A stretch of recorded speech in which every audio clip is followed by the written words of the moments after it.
आमना नामी ये लड़की है और ये अपने घर का सर्कल चलाने के लिए, ये 6 बहनें 1 भाई इनका, ये अपने घर का सर्कल चलाने के लिए घर से निकलती है ये सोच कर कि चलो थोड़ा मैं भी कमा कर ले आऊंगी और घर में कमा कर माँ बाप का या बाकी बहनों का सहारा बनूंगी।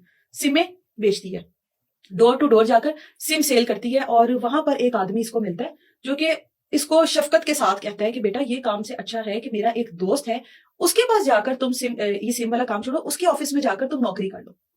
वो कहती है ठीक है आप मुझे मिलवा दे। अब ये जाती है उस वकील के ऑफिस, वकील का नाम है जैन। जैन के ऑफिस जाती है और जैन इसको देखकर कहता है कि मैं तुम्हें नौकरी दे दूंगा, इसी ऑफिस में दे दूंगा, अपने पास ही दे दूंगा। और इन दोनों की बातचीत शुरू हो जाती है। बातचीत शुरू होती है, अभी कुछ ही टाइम गुजरता है, नौकरी नहीं दी जाती, लेकिन जैन इसको अपने दुखड़े सुनाता है कि मेरी शादी हुई है, मेरी बेटी है और मैं अपने घर से बहुत ही दुखी हूँ, बीवी से खुश नहीं हूं, मैं बहुत दुखी जिंदगी गुजार रहा हूँ। करता है जैन, इसके सामने भी करता है, अलग से भी करता है और इसको पता है कि वो करता है। अब आमना मेरे सामने बैठी थी और वो सवाल जितने मैंने आमना से किए वो मैं आपको बताऊंगी, उसके जवाब भी बताऊंगी। आमना से मैंने पूछा कि तुम्हारी जाते तो दोस्ती नहीं होगी, तुम तो नौकरी के लिए गई थी और नौकरी के सिलसिले में ये होता है कि इस तरह नौकरी के झांसे में आकर लड़कियां इस तरह से हो जाती हैं।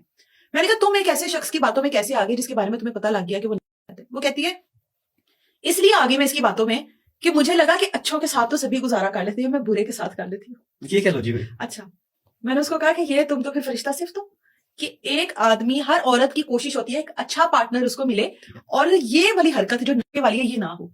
तो तुमने अपनी जिंदगी में ये क्या सोचा कि मैं एक गलत आदमी को सही रास्ते पे लाऊंगी, जो है ही गलत उसको तुम, उसकी मां नहीं उसको सही रास्ते पे ला सकी, तुम कैसे ले आओगी?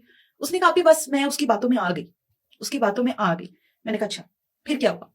कहती फिर उसने मेरे साथ दोस्ती की, मोहब्बत के दावे किए और वो मेरे साथ मियाँ बीवी की तरह हम दोनों रहने लग गए बगैर निकाह के। मैंने कहा निकाह क्यों नहीं किया? कहती मैं उसको बहुत कहती थी निकाह करो निकाह करो, लेकिन वो आता ही नहीं था। वो कहता था कि अभी हमें सेटल होना है, अभी हमें पैसा कमाना है, अभी तो सारों को मैनेज करना है, सबको बताना है। अब ये अपने घर उसको लेकर जाती है। अब इसके घर वालों को कहते हैं कि मैं इसको दुबई भेज देता हूँ। ठीक है, वो जो नौकरी थी ना वो दुबई की थी जिसका झांसा इसको दिया गया, दुबई भेज देता, वहां पर रहाइश भी मिलेगी, आप लोगों के दिन भी बदल जाएंगे। भाई गैरतमंद था, माँ समझ। मैंने आमना से सवाल किया तुम्हें नहीं पता दुबई क्या करना था तुमने जाकर? ना तो तुम पढ़ी लिखी हो, ना तुम्हारे पास कोई डिग्री है, तुमने दुबई जाकर क्या करना था? उसने कहा मेरे घर वालों ने मुझे कहा था कि वहां पर इन्होंने मेरे से पार्टीज करवानी थी, जिसकी वजह से मैंने भी उसको कहा कि मैं नहीं जाऊंगी। मैंने कहा उसके बावजूद एक शख्स तुम्हें अगर इज्जत देना चाहता तो वो तुमसे ये ताल्लुक ना बनाता। अगर उसने तुमसे ये ताल्लुक बना दिया तो वो तुम्हारे साथ बजिद होता निकाह के लिए, वो तुमसे निकाह करता। अगर तुमसे निकाह नहीं कर रहा और तुम्हें दुबई भेजने के लिए बजिद है तो वो बंदा तो तुम्हारे से लॉयल नहीं है, तो तुम्हें पीछे हट जाना चाहिए था। उसने कहा कि ये मुझे अपने घर भी लेकर गया, इसने मुझे अपने बाप से मिलवाया, ये मेरे घर भी गया, मेरे घर वालों ने इनकार कर दिया रिश्ते से, इसके घर में गई, इसके घर वाले भी मुझे कोई इतने अपने साथ ऐसे नहीं लगे कि वो मुझे सेट कर लेंगे, लेकिन मैं इसके साथ बजिद थी कि मेरे साथ निकाह करो। हामला हो जाती है, हामला हुई, 2 बार हुई, दोनों बार उसने इसका खत्म करवाया हमल, इसको टैबलेट दी, इसको डॉक्टर के पास लेकर गया, इलीगल अबॉर्शन करवाया इसका, वो भी हो गया। इसकी फैमिली को नहीं पता कि इसने छुप के इस तरह ये सब कुछ बाहर कर रही है, ये सब कुछ है। अभी उसको कहती है कि भाई मेरे साथ तो तुम्हें निकाह करना पड़ेगा, अब तो तुम्हें करना पड़ेगा।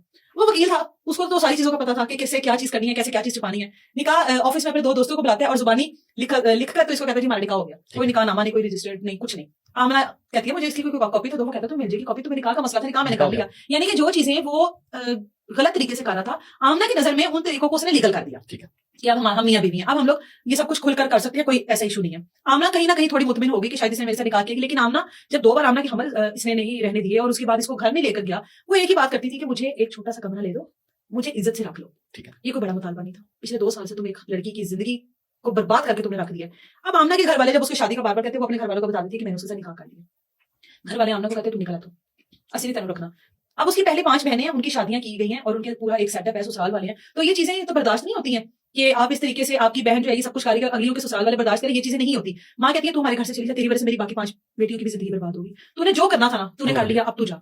अब जब इधर से निकलेगी तो उसी को कहेगी ना कि तू मुझे रख, उसने भी नहीं रखा, उसने नंबर इसका ब्लॉक लिस्ट पे लगाया, उसने भी नहीं रखा।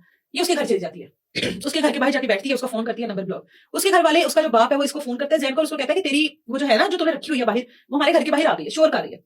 वो बजाय इसके कि इसको वहां से उठाता, इसको वहां से संभालता, वो चला जाता है इसके घर, जैन आमना के घर चला जाता है असला लेकर, फायरिंग करते हुए। इसकी माँ को लेकर कहता है अभी अपनी बेटी को घर वापस बुला, नहीं तो मैं तुम सबकी लाशें बिछा दूंगा। एक वकालत, एक काले कोट का रोप और एक ये कि मैं कुछ भी कर सकता हूँ, मैं बदमाश हूँ, मुझे कोई रोकने वाला नहीं है। माँ इसको फोन करती है, वो कहती है कि वापस आ, तू उसके घर से वापस आ, जहां पर भी बैठी है गेट के बाहर, तू वापस आ, वो हमारे घर आ गया, हमारे घर में तमाशा बांध रहा है, तेरी वजह से बांध रहा है, तुम्हारे जो मसले हैं बाहर तय करो, ना तू हमारी कुछ लगती है ना हम तेरे कुछ लगते हैं। वो कहती है मैं नहीं आऊंगी, यही आएगा, इसने तो मुझे ब्लॉक किया हुआ है।